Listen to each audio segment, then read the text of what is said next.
So this is my current situation. At 2 o'clock in the morning. Delilah, why are you up? Why are we up at 2 o'clock in the morning? And would you please tell everybody that you've been up for an hour? That you started waking me up at 1:30 this morning. Hey. Hey. Why are we up? Why are we up? Why are we up? Huh? Why are we up this early? Do you know what time it is? Do you know what time it is? It's 2 o'clock in the morning. 2:30. 2:30. Look at her. She's like, no, Mommy, I'm awake. I'm awake. This is what we do at 2 o'clock in the morning. Like never. This is what she usually does to me at 3:30 in the morning. Not at 1:30 in the morning. We are wide awake, folks. Step 1, wake up early, gonna rise with the sun.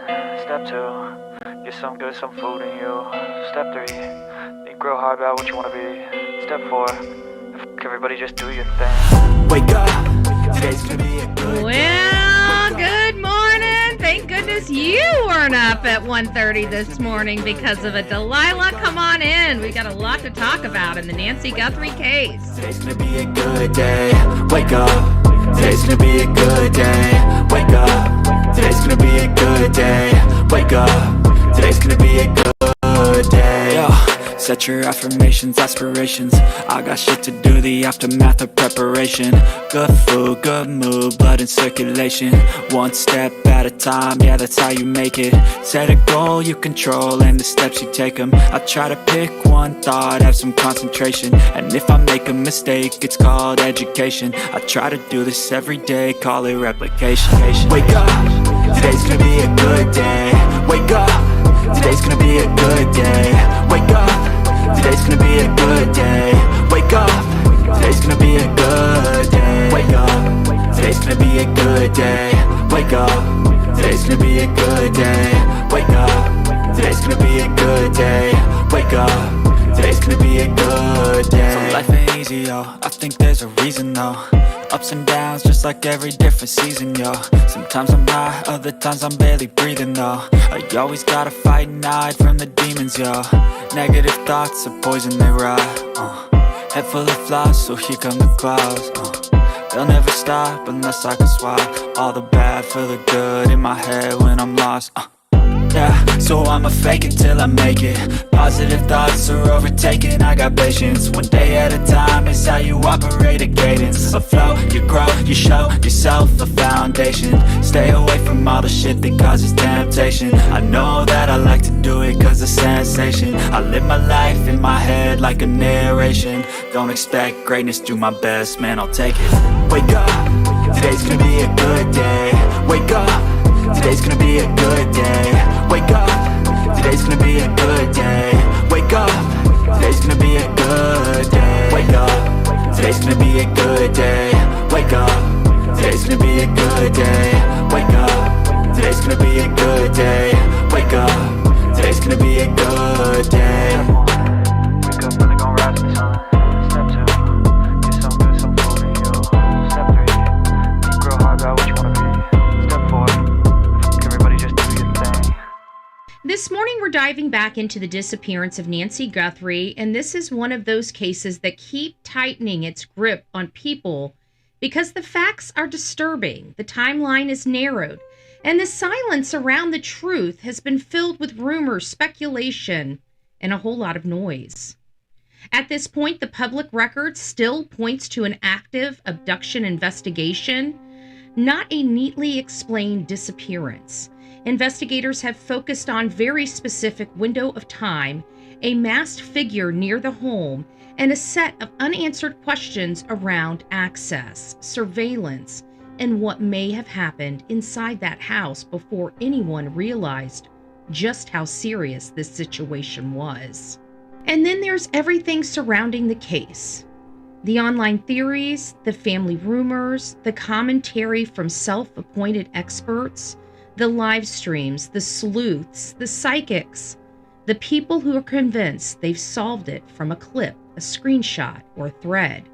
That noise has become its own story, and in cases like this, it gets so loud that it starts to drown out the facts. So this morning, we're going to do this carefully. We're going to separate what's been verified and what's been repeated. We're going to look at the timeline, the official investigation, and the theories that keep resurfacing, and the public reaction that has turned this case into something bigger than a missing person story. Because whether this ends as an abduction case, a homicide case, or something investigators still haven't publicly explained, one thing is clear. This is a case that is not finished, and the silence around it only makes people ask more questions. From the East Coast to the West Coast, we are everywhere true crime is. We are asking for the public's help. We are searching in the woods. We are doing what it takes here on the Bullhorn Betty channels to find answers to the most alarming cases we have been watching on the news. I can tell you personally that I have traveled this entire country seeking these answers and bringing that content right here to you here on the Bullhorn Betty channels and Bullhorn Betty Crime Stories. We are happy with the work that we've done. We brought many answers to the public, and we have defied mainstream media in our pursuit of the truth in these cases. We will continue to work, we will continue to fight for these victims, and we will continue to tell their stories here on my channels. Welcome to the Bullhorn Betty brand of channels and the Coffee Club. Thank you for your love, thank you for your support, and more importantly, thank you for allowing me to bring these victims' stories to each and every one of you, advocating for each of these victims. God bless you. God bless America, and more importantly, God bless our victims.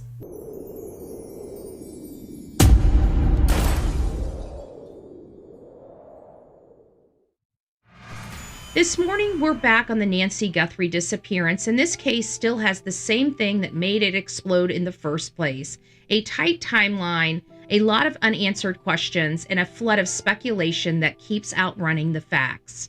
Nancy Guthrie has now been missing for roughly 2 months, and as of the latest reporting, investigators are still treating this as an active abduction case with no publicly identified suspect.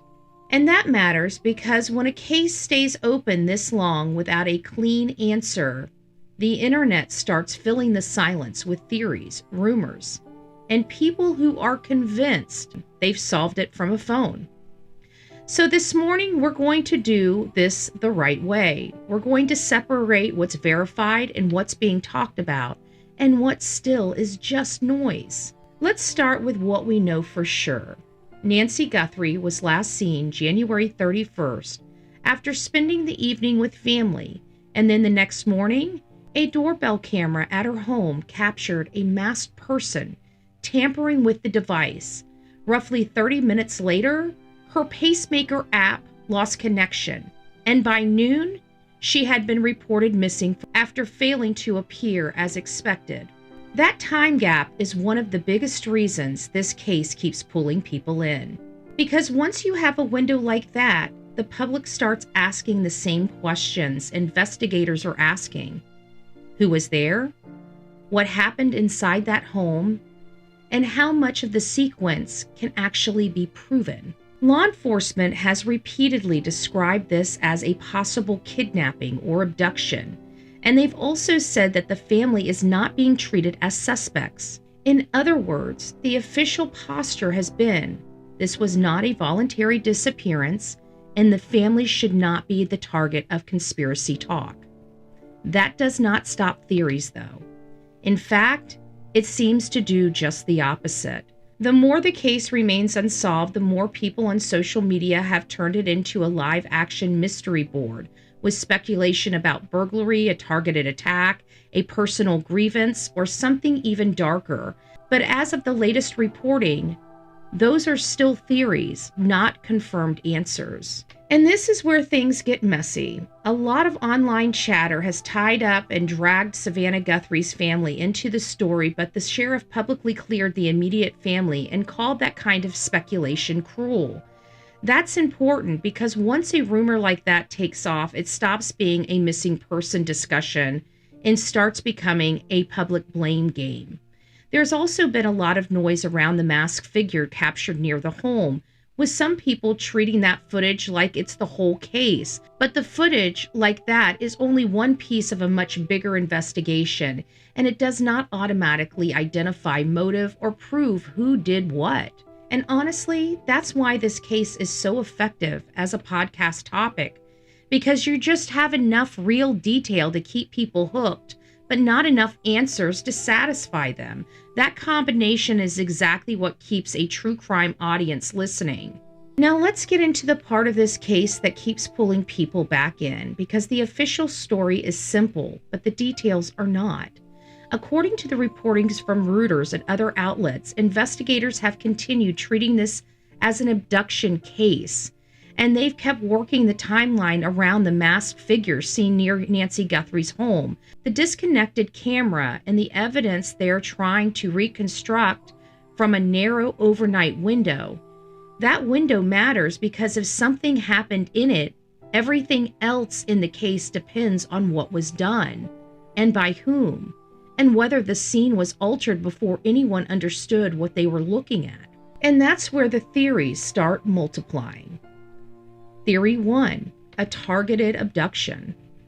This is still the official lane investigators appear to be operating in. The public reporting has repeatedly described this as a kidnapping or an abduction, not a disappearance with no explanation. And the FBI increased the reward as they pushed for more information. If you're looking for the strongest official frame, it's that someone came onto the property for a reason and Nancy Guthrie did not simply walk away from her life. That said, there's still no public arrest, and as of the latest reporting, the suspect has not been publicly identified. Theory 2, burglary or break-in gone wrong. This is one of the most common public theories because it sounds plausible in a broad, uncomfortable way. In some commentators, they have argued that the masked figure may have been trying to enter the home to lure her outside, and others have pointed to the details like the backpack and the other doorbell footage that has been discussed. But even among people pushing that theory, the problem is the same. There is no confirmed public evidence that this was simply a robbery that escalated. And that's an important distinction because a break-in theory is not the same as proof. Theory 3, personal grievance. This one has gained traction because some former law enforcement commentators have suggested that the suspect may not have been some random intruder at all. The logic is that if someone went to the trouble of approaching the home in a masked way, it may have been because the person could be recognized or somebody that she already knew. That theory is compelling on podcasts, but again, it's still a theory. It has not been publicly confirmed by investigators in the reporting reviewed. And then lastly, theory 4, the online family involvement rumor. This is the one that gets the most attention, but has the least credibility. Social media has been full of people trying to tie the family into the disappearance, but the sheriff has publicly cleared the immediate family, and reporting has repeatedly noted that authorities have not treated them as suspects. Savannah Guthrie also addressed the speculation publicly, which tells you how damaging those rumors have become. So where does that leave us? Right now, it leaves us with a case that is still active, still emotionally charged, and still unresolved. The most useful way to think about this is not, what theory do I like most, but which theory best fits the facts we actually have. Because every time the audience thinks it has the answers, another piece of reporting comes in and reminds us we know nothing. And it's still confusing. When we come back, I want to talk about the pieces that keep fueling the darkest speculations, the home itself, the doorbell camera, the access point, and why people keep asking whether this could eventually become a homicide case. And what about the sheriff? Let's dive in.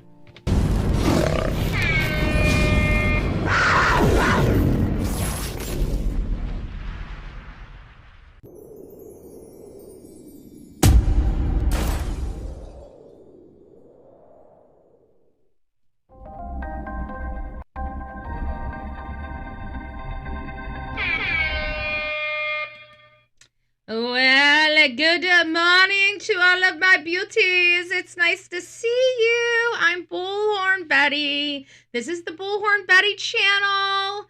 And I've been up ridiculously early this morning. If you guys did not see my beautiful, wonderful, loving puppy that loves to lick me in the face at 1:30 in the morning for this specific morning. I don't know why. Why did she do it? I don't know why. I don't have all the answers. I don't get into my dog's head. I don't know why she woke me up this morning. The only thing I can think of is we went to bed ridiculously early, and she just has a timer on her. And when she slept for that amount of time, ding, she's up. And that's the only thing I can do explain it.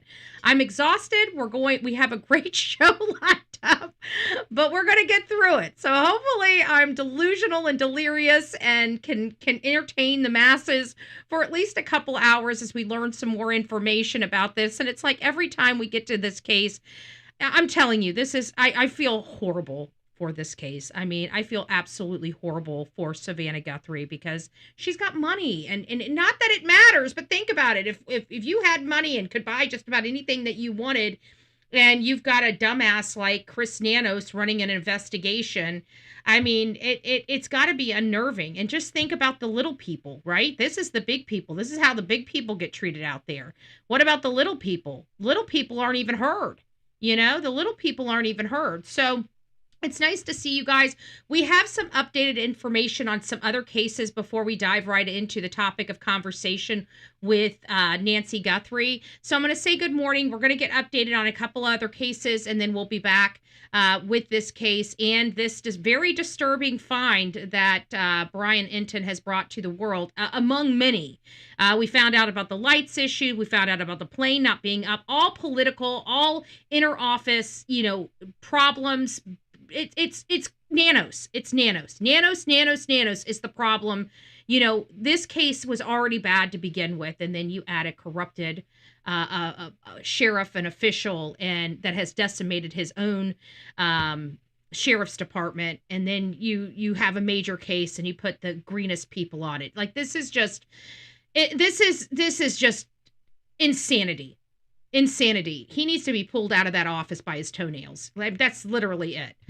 Figuratively speaking, I don't expect violence. We don't do violence. We don't do vigilante justice. But he needs to be thrown out on his ass. Just period. Eeyore Blues, it's nice to see you. Melanie, Bullhorn Betty is present. Veronica, it's nice to see you. Little Orange Man, good morning. It's nice to see you. Lisa Boo, always, she's number 5. She's reminding everybody, hit that thumbs up button on your way in or on your way out. You may say, hey, I don't have the time. See ya. Bye. Don't forget to hit that thumbs up button, okay? The Real Me Too, Just My Girls, it's nice to see you. Dina, good morning. Deanna, me and you, dreaming blue skies and sandy beaches. Nice to have you, Love Bug. I hope you're doing well.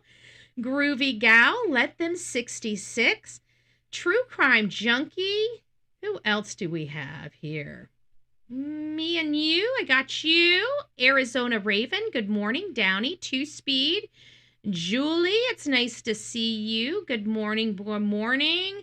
Nanny. Amber. It's nice to see you. Good morning. Teresa. Downey. Did I say hi to you, Downey? I can't remember if I skipped over you. I think I skipped over you by accident. YouTuber. Faye. Good morning. Pebbles up in the chat. It's nice to see you. Good morning. Who else do we have? Little Orange Man. Chicky, it's nice to see you. Marie, good morning. It's nice to have you. think we got just about everybody. Melanie, good morning. She says, happy Thursday. By the way, thank you for that. Happy Thursday, everyone. Prayers for whoever needs them. Continued prayers and love to the E's. BHB, you are the best. Don't forget the E's are, everybody still needs prayer, but more importantly, the E's are, they're having very, very, if you guys have not heard their story, it's not for me to tell their story. Please go over there and get updated with it, but it's very heartbreaking. And it's very heartbreaking for us as well. This has been a very, I don't say much about it, but it's been very hard for me too, because I know these people and I know these people personally, and I know how wonderful this family is. And it's just very, very heartbreaking. So if you guys can help in any way, prayers, financial support, whatever you guys can do, please do whatever you can do for the E family. They have been here for us. They will continue to be here for us. And even though they never ask for us to be there for them, we know that they need us there for them. So please, if you guys can, uplift them, throughout your day. Just remember, no matter what you're dealing with today, you're not dealing with what they're dealing with. So be blessed and be appreciative. Be appreciative. Diverse, it's nice to see you. Good morning. Good morning. Who else do we have? Supergirl up in the house. Well, hello, my love. I hope you are doing well. West Virginia Holler Girl. Hey, hey, hey. Who else do we have? Who else do we have? I think I got everybody. Sonia's up in the chat. I missed her. I almost scrolled right over her. Good morning, Sonia. I hope you are doing well. Who else do we have? Do we have anybody else in here that I missed? Rose, it's nice to see you. Good morning, Dan. Good morning. Mama, it's nice to see you. Michael, good morning. I think I got just about everybody. If I missed you, Kevin, good morning. Good morning. It's nice to see you.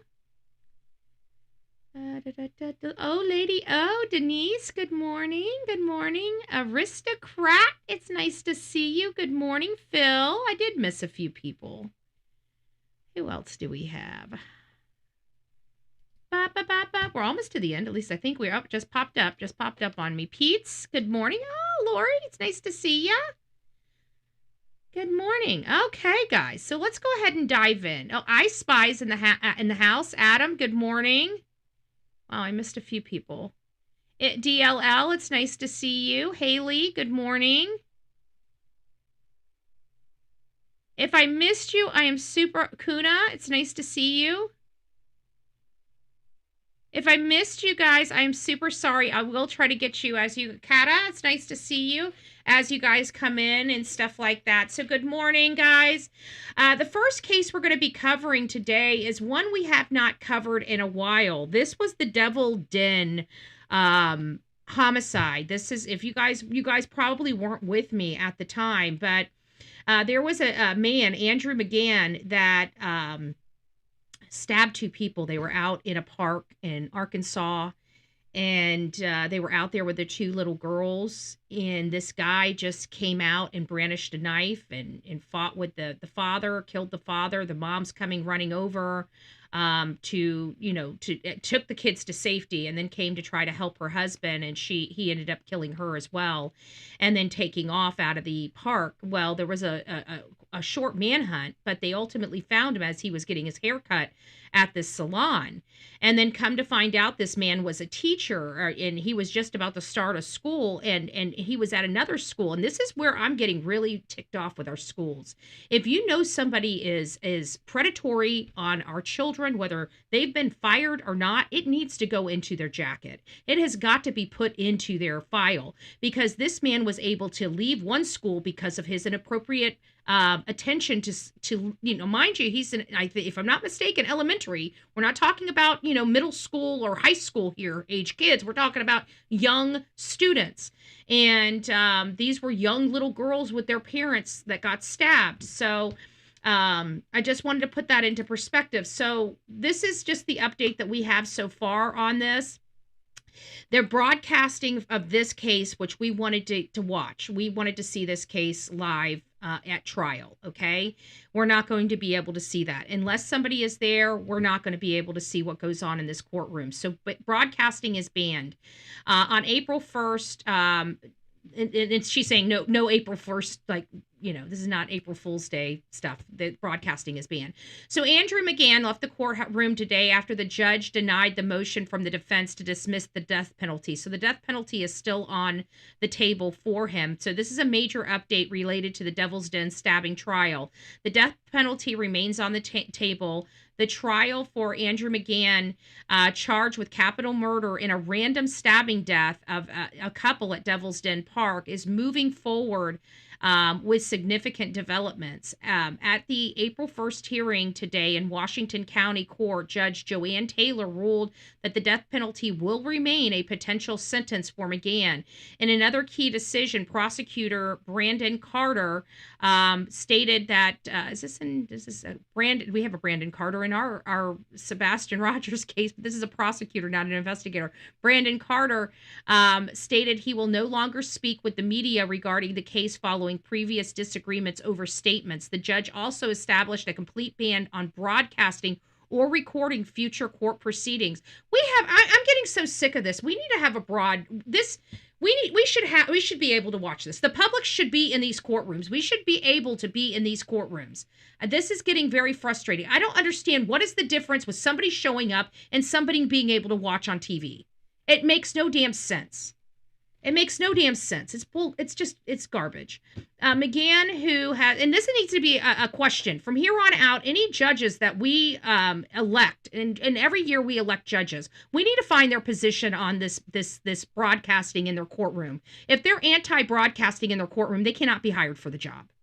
Okay? This is our money. These are our court cases. This is our investigation. The public people are the ones that fund all of this.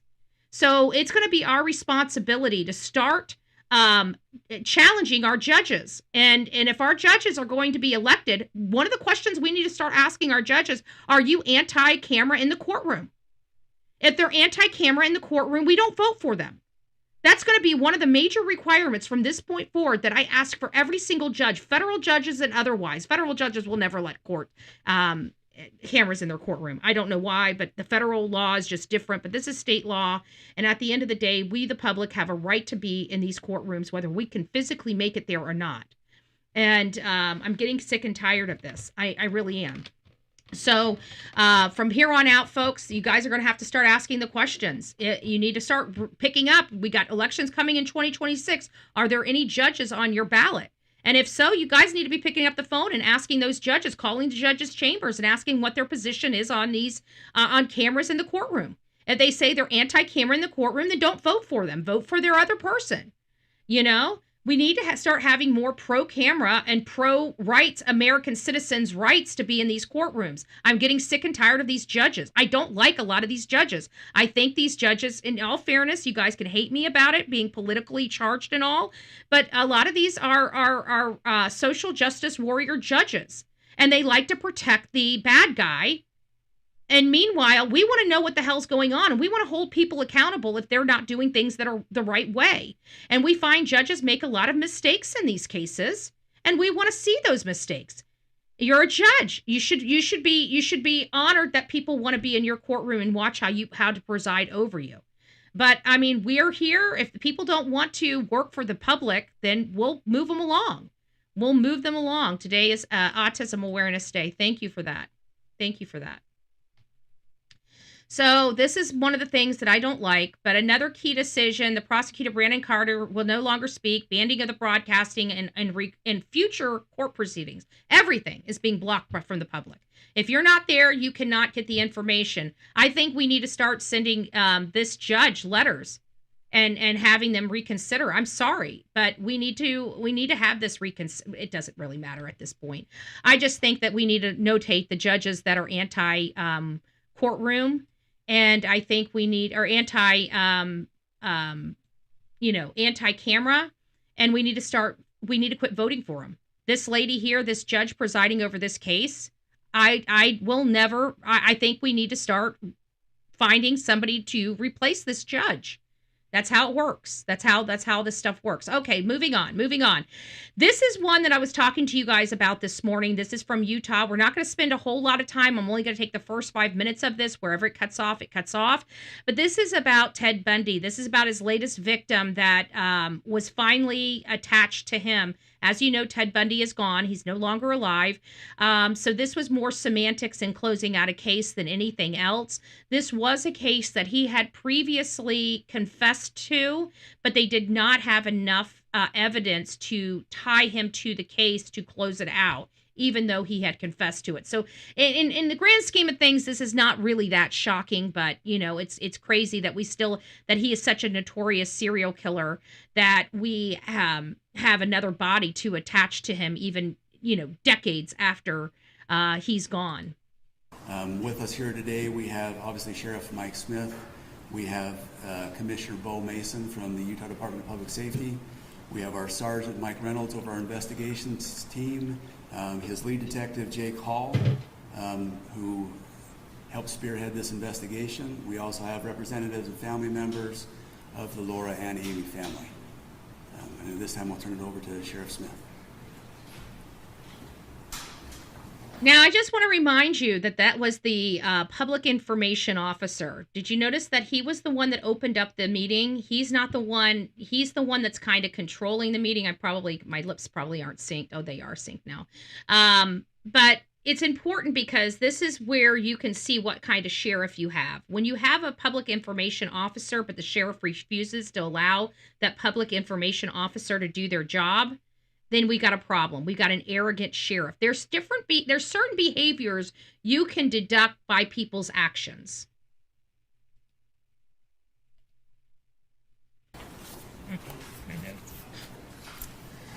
Thank you and good morning.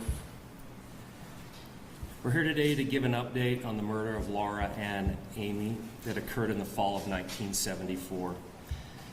I wasn't even born yet. We now yet. have definitive evidence proving that Theodore Ted Bundy murdered Laura, and we can announce that this case is officially closed. This renewed effort to solve the case came about due to Detective Sergeant Mike Reynolds and Detective Jake Hall in their efforts to review all of Utah County's cold cases. These detectives moved the Amy case forward with evidence gathered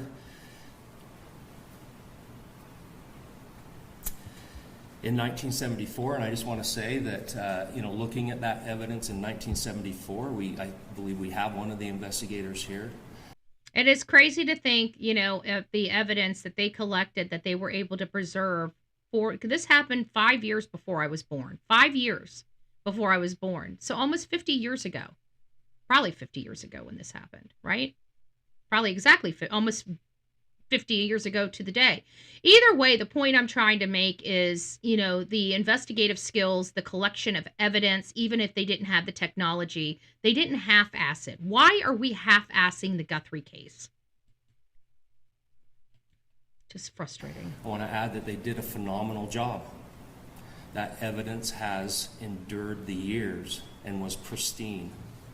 They did a phenomenal job in preserving what brought us to this conclusion today.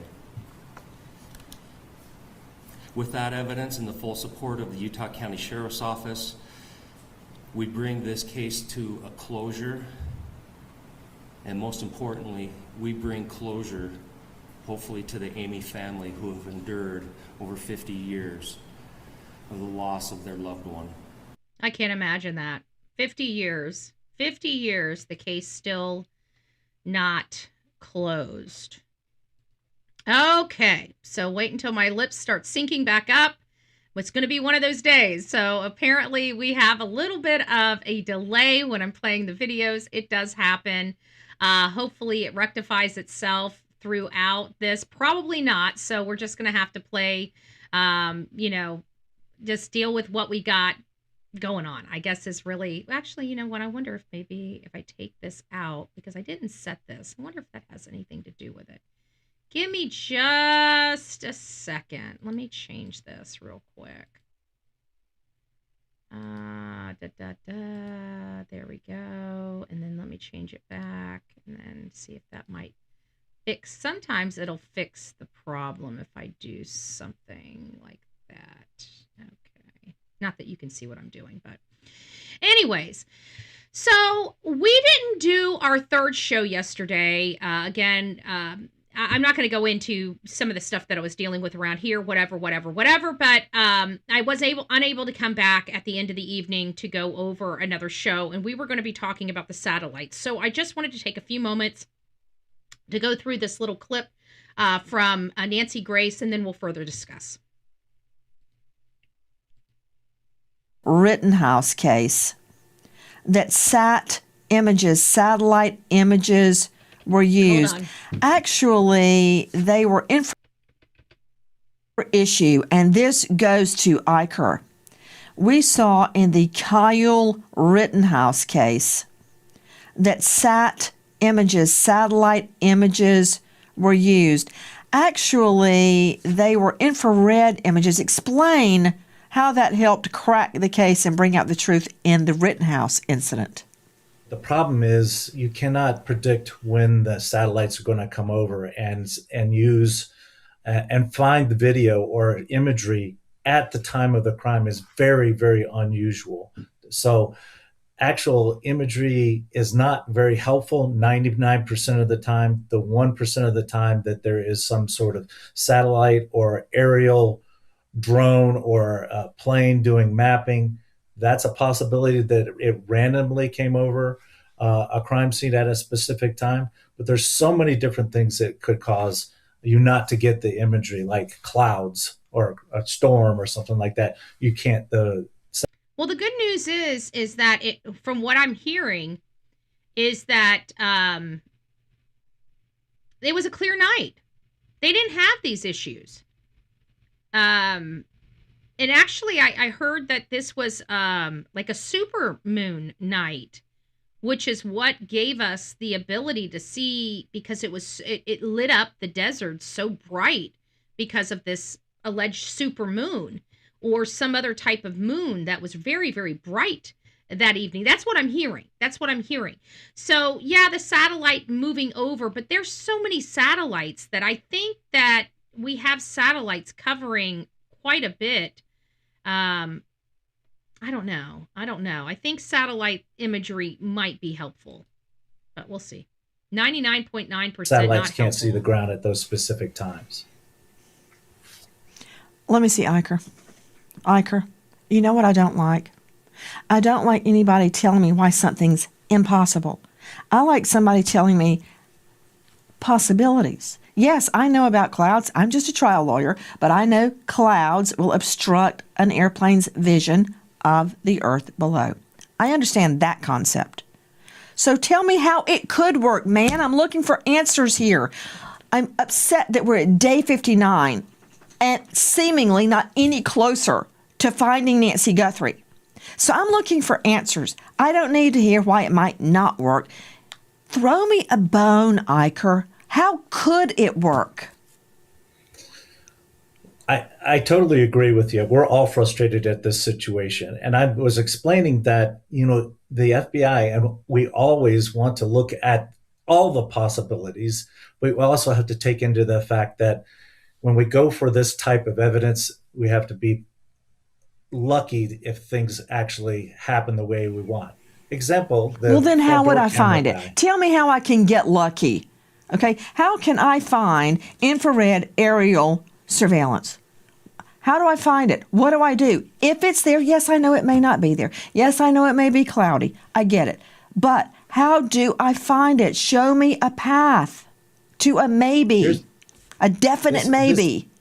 This is exactly like the video from the front porch. Remember the Pima County Sheriff said, there's nothing there. You've got to follow those breadcrumbs and keep pushing to try to find it. So we got the video.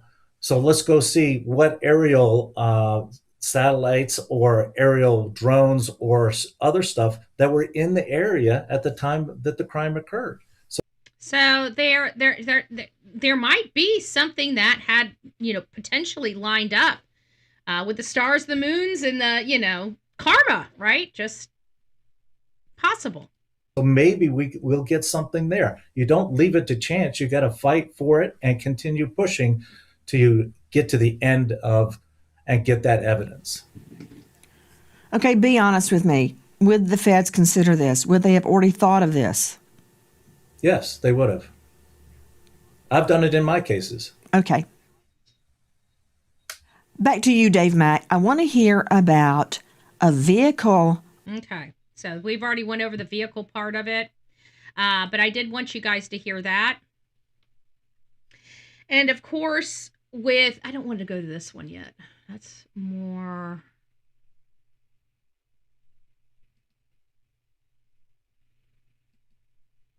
Where is it? Okay, this is it. All right, so we're going to move some stuff around here. I want to go to this one, and then we're going to jump into the, actually, this is it, I think. No, this is not it. I think this is the one toward the end that we want. Yes, it is. This is what I wanted to show you guys with this one.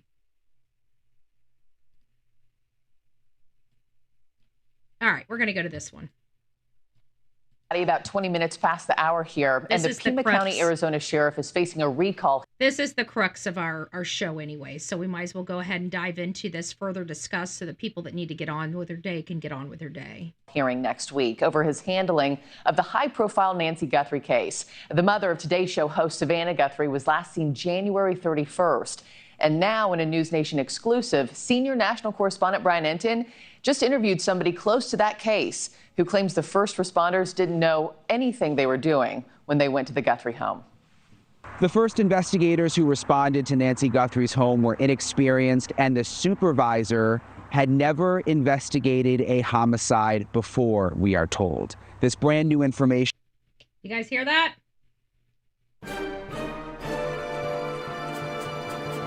I'm going to take my green screen off because my lips are not syncing right, and I know that, and it's driving me nuts, but I want you guys to hear this again.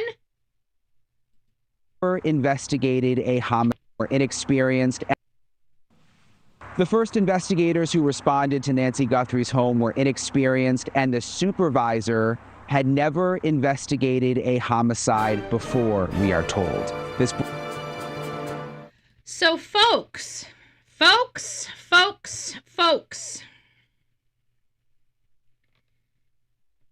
the first responders, this is the most important, a major fail among many failures in this case, okay? First of all, we're now finding out that we had nobody at this case at the beginning that had any homicide experience. Nobody. No first responders, no anybody. You want to know why everything seemed to be trampled on and nobody was preserving a crime scene? Because they had no clue what the hell they were doing. And this was the supervisor. I found out that the supervisor of the homicide unit, let me say this again, the supervisor of the homicide unit does not have homicide experience. This is the failed leadership of Chris Nanos, where cronyism trumps merit. Where cronyism trumps merit. He is crooked. He is corrupted. He is a liar. He has conned and defrauded Pima County for 40 years. He needs to be arrested and hauled to jail. He has committed crimes. Crimes, including lying under oath. Why is it that only the American citizens like me get arrested whenever we break the laws, but it seems like our politicians that are required to uphold our laws can break them at will with no repercussions whatsoever, including lying under oath and defrauding the public for 40 blessed years? And I saw his driving. He thinks he owns those roads, putting children and families in danger in the way he handles his Corvette on the road. I watched that. Boy, you do not want me in your county, because I can tell you, me and you are we will never get along. Me and Chris Nanos will never, ever, ever, ever get along, because all I want to do is tell him how I feel about him, which is completely unprofessional. But sometimes I just feel like I need to. Brand new information.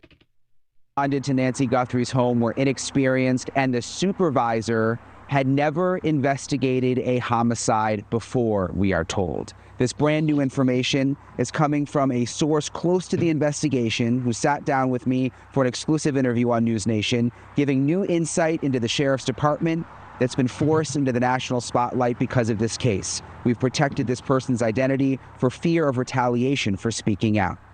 This is sad.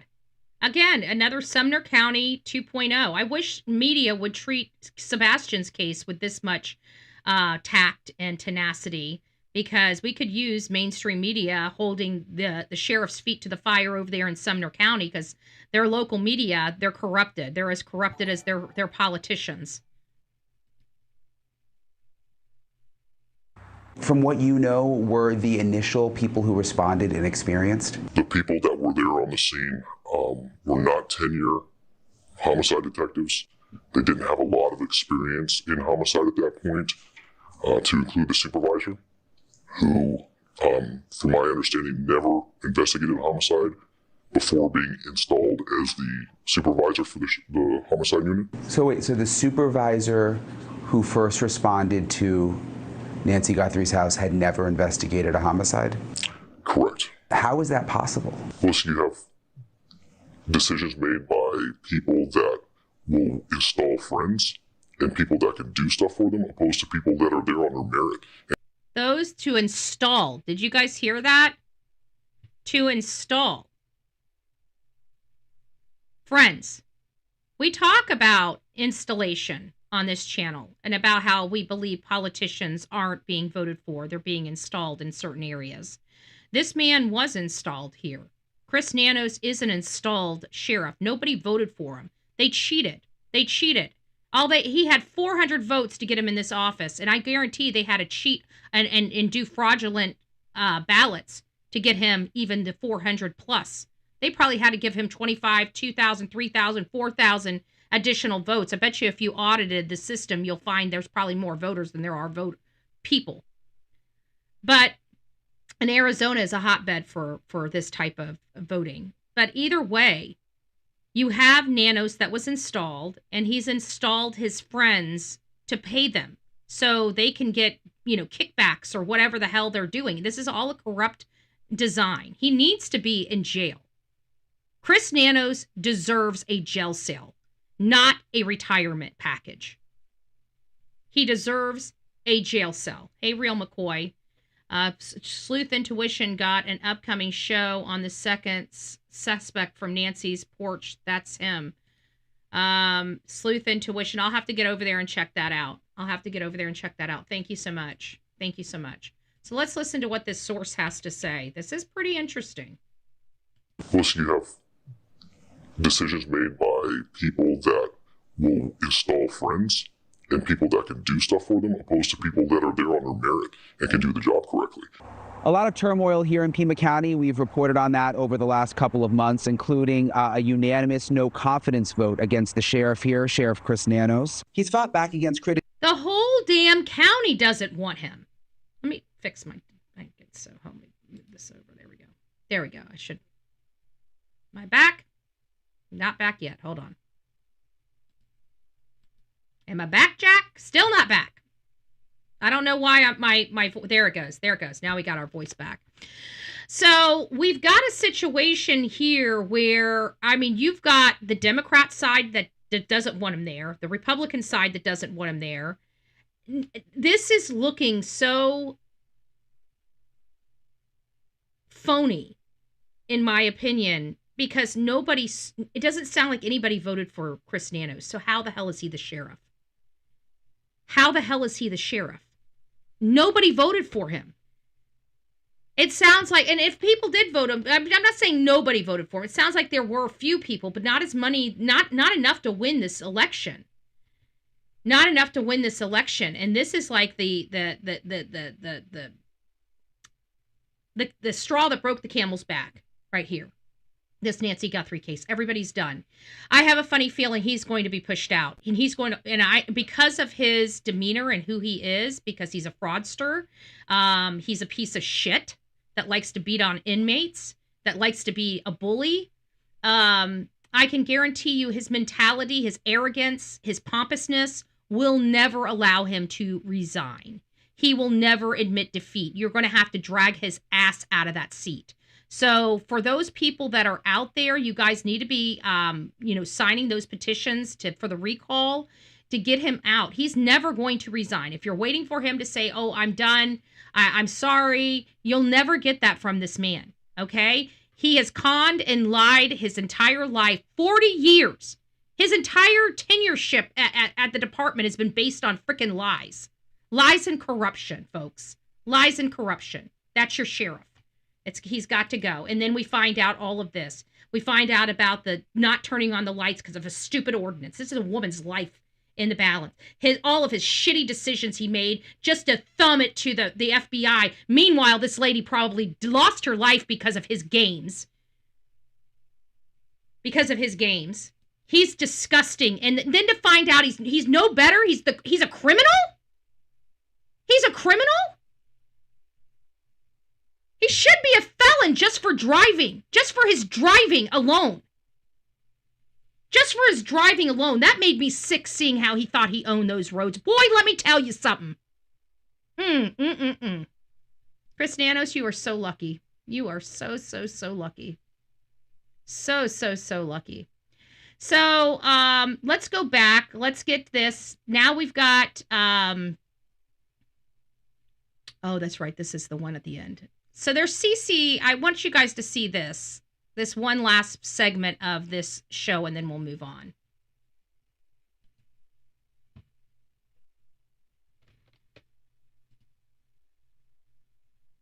And she says when it comes to Nancy Guthrie, she believes investigative genetic genealogy will crack this case.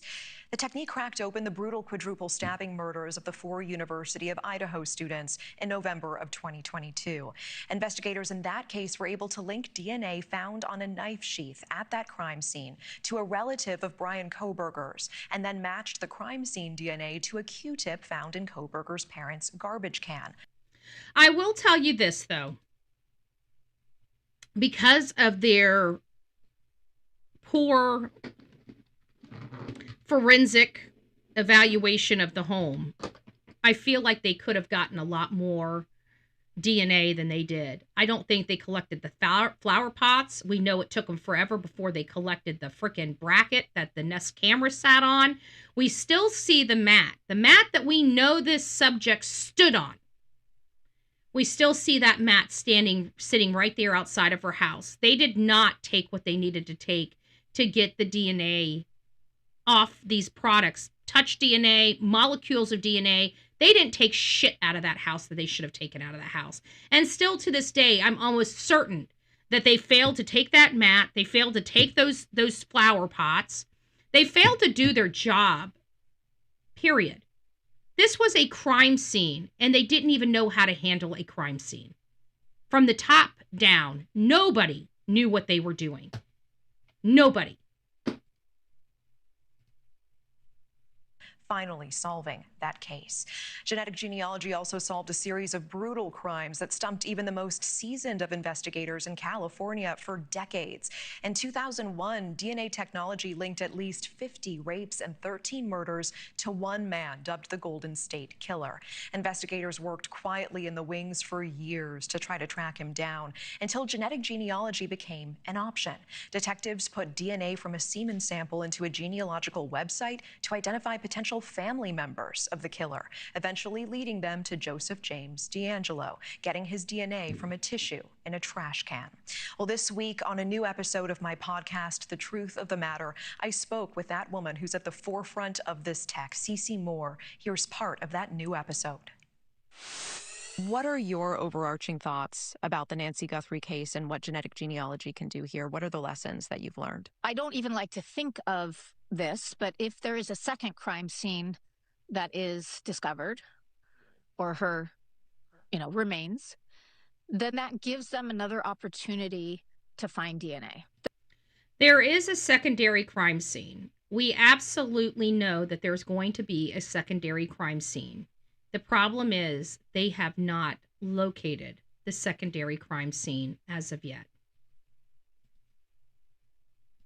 There was a grandfather kidnapped, a case of mistaken identity apparently in Australia. which isn't getting hardly any coverage. And it's really similar to the Nancy Guthrie case. So I was surprised it wasn't reported on more.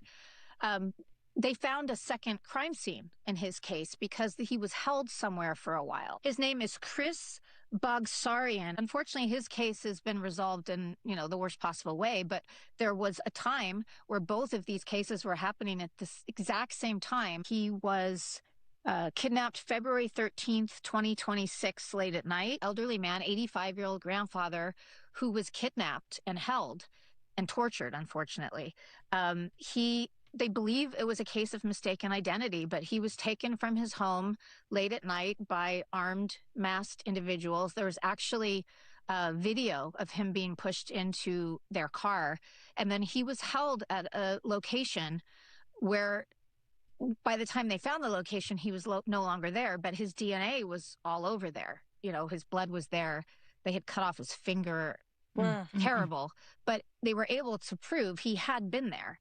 And so obviously the perpetrators were there as well, and they would have left their DNA behind as well. And he was unfortunately eventually found deceased. He had no criminal links and was the wrong target. Gut-wrenching. So they actually picked up the wrong guy. They tortured the wrong guy over in this other area. And we heard some similar reporting that they thought that these people were supposed to target an attorney versus this elderly woman. But I'm confident that they went in there for Nancy, specifically for Nancy. What was the purpose? I keep looking at the Cameron and Annie, because the deception detective kind of focuses on them because he does not believe that they're, he hasn't heard from them. And based on, what he's seeing is not, he'd like to hear from them, I think is more in line with it. But I keep going back, to if this was a hit, why? And it would come, if this was a hit, it would be because somebody very close to the family. Details. And his neighbors heard screaming and screaming and screaming going on for a long time, and his dog's barking, and no one did anything apparently until they dragged him out of his house and drove away with him. There was time to save him. People need to call 911. I know people don't like to get in other people's business, but if you hear screaming, please call the police and let them deal with it. Please call the police. That is what is being stated. So now we have a situation where we know that Chris Nanos made a lot of mistakes. His team made a lot of mistakes. There is a lot of issues going on in this case. A lot more issues than I think we even know about. I think this case, the reason why we are so misguided on this case is because of the investigators on this case, and it's not their fault. It's their leadership's fault. They weren't trained properly. They weren't guided properly, it's upsetting, but they may have to be retrained after being under the leadership of Nanos, because Nanos is a crackpot. We now know he's a crackpot. We now know he's a fraudster. We now know he's a fraud. He's a 40-year fraud that committed crimes. He almost killed somebody. He deserves prison, not a pension. So, more coming back on Nanos. Why are we here? Why are we focusing on Nanos? Because I believe we're here because of his leadership. I believe this case was solvable. I believe Nancy could have came home and could have came home alive. Potentially. Maybe not. I don't believe she left that house in good health. I really don't. I think they killed her. I think that was their intent. I think that their intent was death. I don't think their intent was money. I don't know if that will be proven or not, but I just don't, nothing plays out. They planned this so perfectly up until the ransom part of it. That doesn't make sense to me. They plan all of this. They plan the extraction to a T, where they barely leave a tidbit of evidence behind to a T. They extract this lady. But they didn't think anything past the extraction. They didn't plan anything past that. That doesn't make sense to me. I believe that this woman was murdered. I believe the intent was homicide. And we still have this case labeled as a missing person.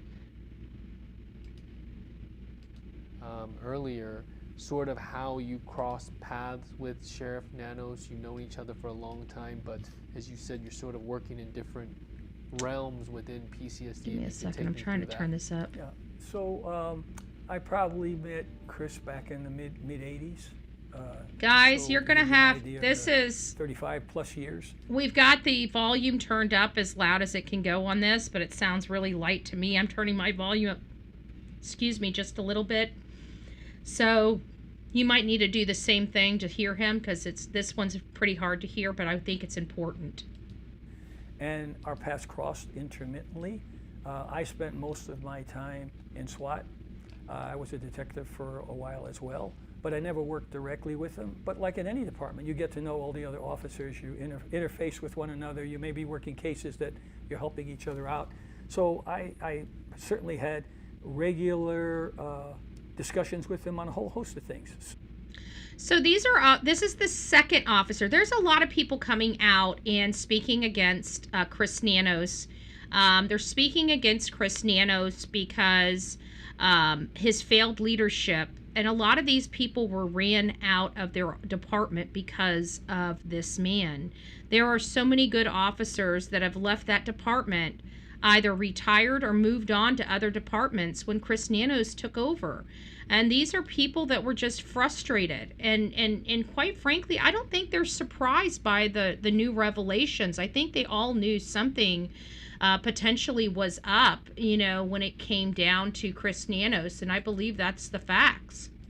Seeing him in the building, seeing him in one of the rural areas where he was working, those kind of things. But very casual, but really very limited as it relates to investigative work or true law enforcement work, because we were in different places most of the time. And I'm sure you've been asked this, but are you surprised at his rise to sheriff? We were all very surprised because Wow. There are a few people that think he had the competencies to be able to lead at that level. He happened to be at the right place at the right time.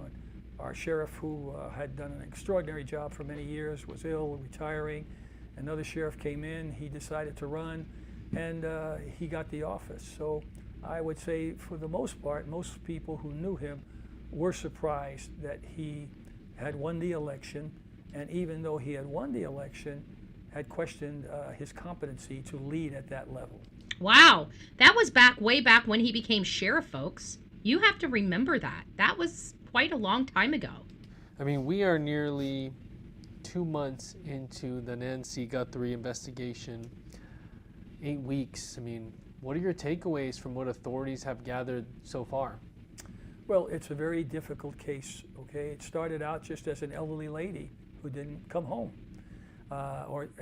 Actually, an elderly lady who came home. I believe that she was brought home by her son at night and then didn't come out the next day. They couldn't find her.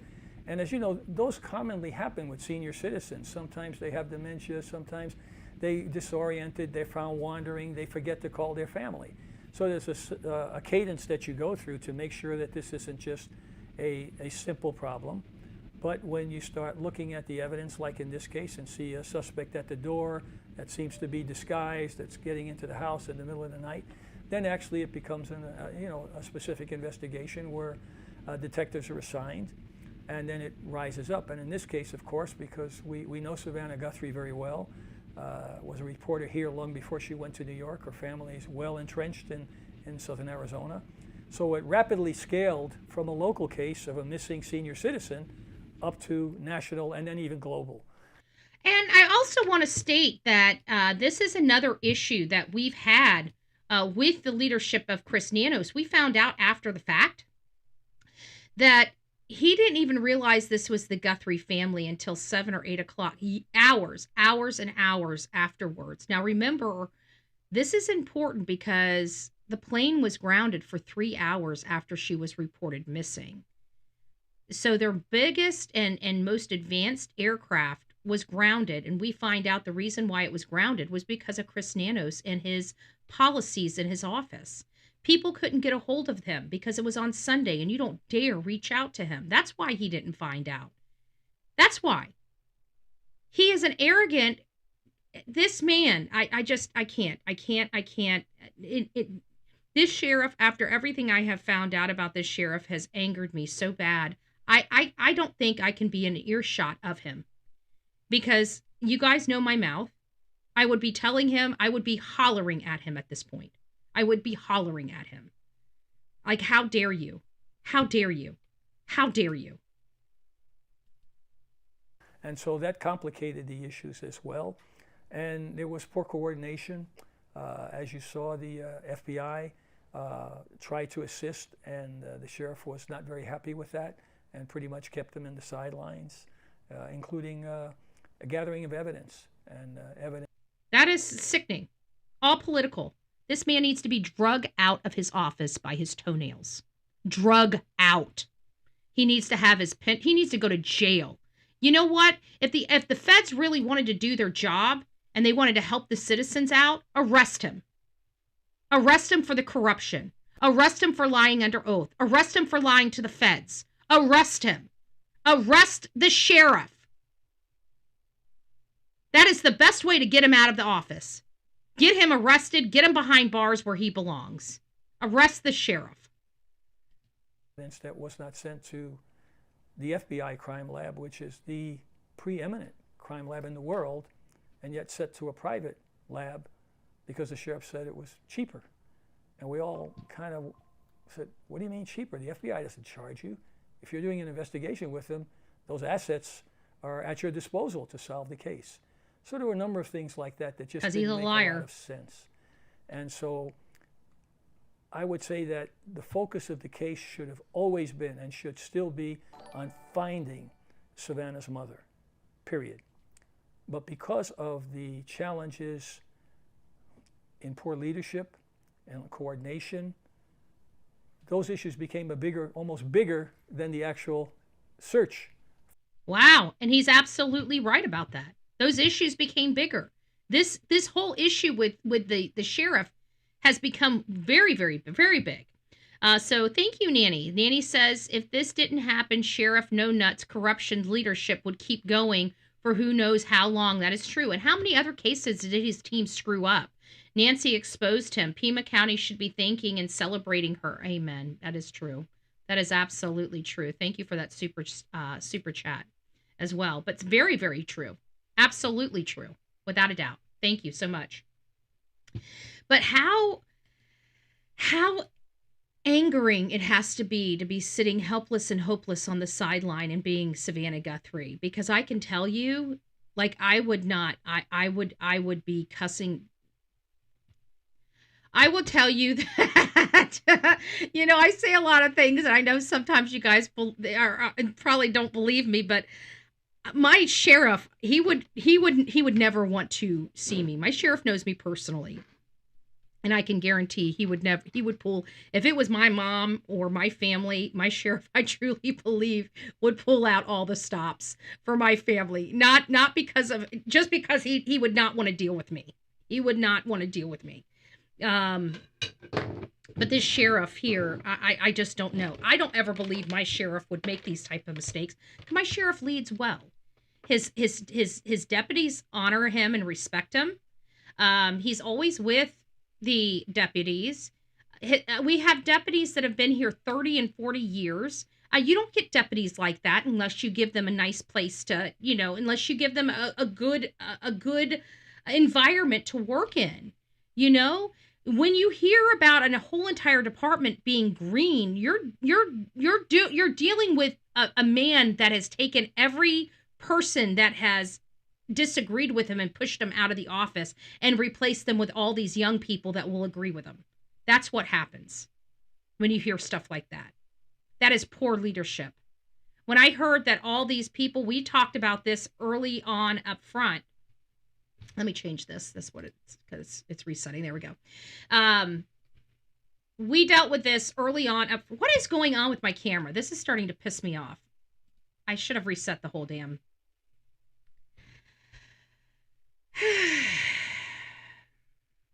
Woosah. I don't know why my camera, it's just not working. It's not going to work. Okay, so I'm just going to take it off and talk because it's going to piss me off. So we got a situation here where we're just learning one bad thing after another when it comes to Nanos and his leadership. And we all complained about that whole situation where he was sending the stuff off to the lab. We said, because at that time we thought Nancy could be alive. You know, I want to preface, I did not. Yeah, my camera's not working. I'm going to close the show out here in just a second. This is driving me nuts. I'm going to reset the entire show. And we'll come back later this afternoon and have these conversations, but I can't stand not having my camera working right. So I'm going to have to shut this whole thing down. I'm going to have to reset my entire computer once again for this. And I just wish my damn... Hold on. You know what? Guys, bear with me. I'm going to go completely dark, and then I'll boot everything back up. Give me just a second.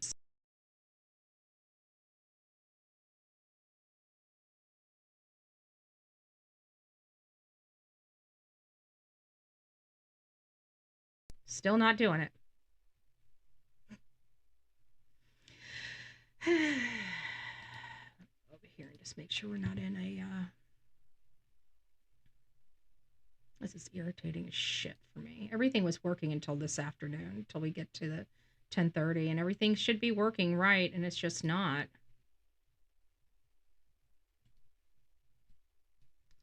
So my voice and my stuff is all off.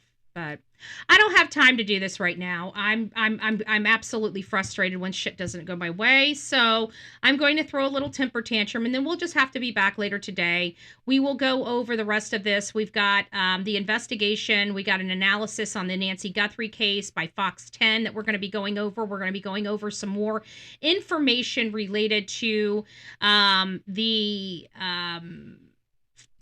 FBI release of the footage on the front.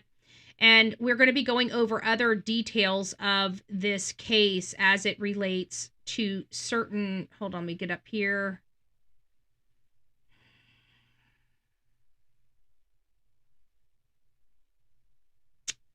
As it relates to the house and the access points. The house and the access points. So I just want to thank everybody that came out. I'm sorry my camera is all messed up. There's nothing I can do about it, but we will... get it back. We won't have these problems later this afternoon, and we'll further discuss this, but this is going to be good points. So we're going to be talking about the leadership of Chris Nanos. That's kind of where we're at in this case. Why? Because this case has failed to move forward because of the leadership in this case. And that is so incredibly frustrating when we're dealing with a high profile case, a lady's life that hung in the balance. And then we find out that Chris Nanos, the sheriff, the one person that everybody relied on to do a good job, tanked the damn case intentionally because he wanted to have a pissing contest with the feds. You don't even want to know what I want to do to this man. I want to cuss his ass out, face to face, belly to belly, and let him know how I truly feel about his leadership and how I feel about him as a sheriff. I do not like corrupted people. You will find that out very well. I will go toe-to-toe with a community, a county, a politician, a sheriff. I don't give a rat's ass who they are. I will go toe-to-toe with anybody that is corrupted in our country. I do not like it. I do not stand for it. And I will make sure I expose the shit out of it and work my ass off to make sure it never happens again. And that is exactly where we are with Chris Nanos. He has got to go. I hope everybody in this area, whether you like the man or not, this has nothing to do with it. He lost a woman's life because of his failures. He is a failure. He is a fraud, and he lied to the people for years. Lied to them. That is not a sheriff. That is a criminal. He deserves jail, not a pension. So that's where we're at with Chris Nanos. We're not getting off of that. We're going to keep exposing and keep picking at this scab until the piece of shit learns how to write a resignation letter and realizes that he can still show some character, class, and integrity. But right now, he's showing zero. He was installed. He was not elected. And it's time for him to go. We need better leadership. And quite frankly, well, I can't say anything about, because I've seen some great leaders, some great commissioners and stuff like that stand up to the plate and speak truth. So we can't, even the Democrat side, I'm not a Democrat, I'm a Republican. People aren't surprised by that. People still love me regardless, because quite frankly, I can't stand the government. Okay. I think we need to fire our federal government, point blank. I think people are great people outside of our leadership of our parties, much like the leadership of Sumner County and Pima County. It's shit, right? And when we have shitty leadership, what do we have? We have crappy everything else. So, but the people, even the politicians there that don't align with me politically, have stepped up to the plate. So I got nothing to say. Normal people are normal people. I don't care what side of the political aisle you're on, as long as you do the right thing. That's really the name of the game. Just do the right thing. And it looks like the people are stepping up to the plate and doing the right thing. So I can't even say anything about one side of the aisle or the other. It looks to me like it's a bipartisan issue. And me, I love unity. So unify the heck away, unify, and kick him out of the office, right? So anything that unifies people together, I'm all for it. So I think that Chris Nanos, the silver lining of this is people in the community are finally unifying, and that's what we need to have happen all over this country. We'd be a much better country if we unified like we used to, right? Our political hierarchy is what is destroying America, not the people down here like the rest of us. We are not.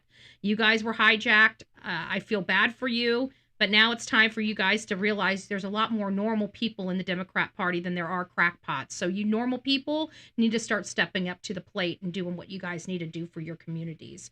All right, guys, I love you. Rock it out with your coffee beans out. Don't forget to be fearless. I'm glad my lips are coming back.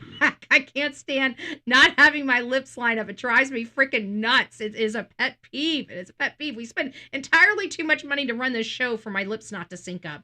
So I realized that my computer was left on. I didn't reset it this morning. I tried to go get by. Everything seemed like it was working well, and then it obviously wasn't working well. So this afternoon's show will be much better, I promise. You guys have a great day. We'll see you soon. God bless. And let me know if you guys have any talking points on this other than Chris Nanos, because after Chris Nanos got talking points, we've got all this other information that we're doing. So we're probably going to be, today's Thursday, I would say we'll be on Chris Nanos up until probably Monday. So let me know which direction we want to go with this channel and with our talking points, because after Monday, we're going to be moving over to another different type of talking point. Anyways, all right, guys, enough about me. We'll see you guys later. Have a great day and take care.